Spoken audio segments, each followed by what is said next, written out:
Halo semuanya, perkenalkan kami dari kelompok 23 dengan saya Jasmine Hanifa dan teman saya Alvina Dianggra ini akan membahas mengenai apa itu supply chain management, struktur, aktivitas utama, dampak hingga tantangan yang terjadi di dalam supply chain atau rantai pasok.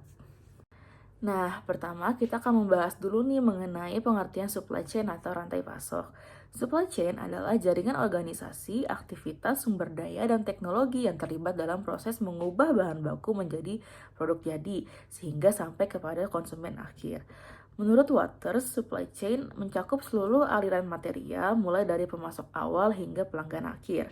Artinya, supply chain tidak hanya berkaitan dengan proses produksi saja, tetapi juga melibatkan pemasok, transportasi, penyimpanan, hingga distribusi produk kepada konsumen.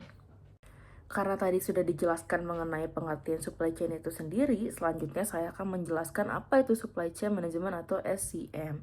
Menurut Kopra dan Mendel, supply chain management merupakan pengelolaan yang terintegrasi terhadap seluruh aliran produk, aliran informasi, dan aliran keuangan di dalam rantai pasok dengan tujuan untuk memaksimalkan nilai bagi pelanggan. Artinya, konsep utama SCM adalah supply chain surplus, yaitu selisih antara nilai yang diterima pelanggan dengan biaya yang dikeluarkan dalam rantai pasok. Dengan kata lain, tujuan utama SCM adalah mencapai kepuasan pelanggan yang tinggi dengan biaya yang tetap efisien atau dapat diterima. Selanjutnya, saya akan menjelaskan apa saja perbedaan antara logistik dengan supply chain management. Pertama ada logistik. Logistik berfokus kepada pengelolaan posisi dan pergerakan sumber daya, terutama terkait waktu dan juga lokasi. Dalam logistik, terhadap konsep 5 hukum logistik atau the 5 rights, yaitu produk yang tepat, di tempat yang tepat, pada waktu yang tepat, dalam kondisi yang tepat, dan dengan biaya yang tepat. Sementara itu, supply chain management memiliki cakupan yang lebih luas karena tidak hanya mengatur pergerakan barang, tetapi juga mengelola hubungan dengan pemasok, proses internal perusahaan, serta hubungan dengan pelanggan. Berikut adalah struktur rantai pasok dari hulu ke hilir. Bagian upstream terdiri dari para supplier yang menyediakan bahan baku hingga bahan pendukung produksi. Kemudian pada bagian organization atau internal perusahaan terdapat proses pengolahan dan manajemen operasional, sedangkan bagian downstream mencakup distribusi produk hingga sampai kepada pelanggan akhir. Dalam struktur ini terdapat 3 proses utama. Yang pertama ada Customer Relationship Management atau CRM yang berfokus pada hubungan pelanggan. Yang kedua ada Internal Supply Chain Management atau ISCM yang berfokus pada proses internal perusahaan. Dan yang terakhir ada Supplier Relationship Management atau SRM yang berfokus pada hubungan dengan pemasok. Kemudian part selanjutnya akan dijelaskan oleh teman saya Alvina. Baik, selanjutnya saya akan menjelaskan 11 aktivitas utama yang terdapat dalam suatu rantai pasok, di mana aktivitas-aktivitas ini dibagi jadi perbagian-bagian lagi. Yang pertama, pada bagian 1 atau yang disebut sebagai inbound, terdapat 3 aktivitas utama. Yang pertama ada procurement, kemudian ada inward transport, dan yang ketiga ada receiving. Kemudian kita masuk ke bagian kedua, atau yang dinamakan internal, di mana pada bagian internal ini juga terdapat 3 aktivitas utama.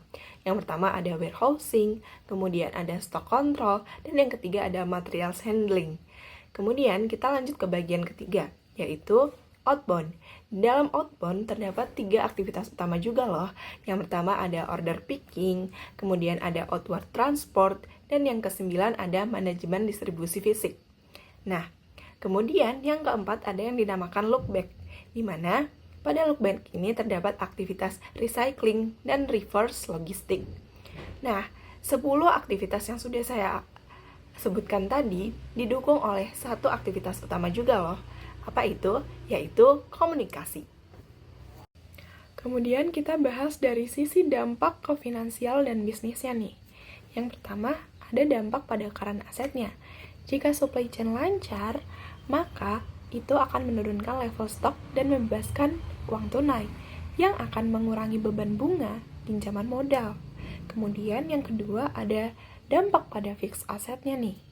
Jika logistik yang efisien, maka akan mengurangi penggunaan aset yang besar, di mana efisiensi penggunaan gudang, properti, dan armada transportasi merupakan hal yang sangat vital bagi suatu bisnis. Kemudian yang ketiga ada pada sales-nya nih. Ketersediaan produk akan meningkatkan pangsa pasar juga, Layanan logistik yang baik menarik lebih banyak konsumen.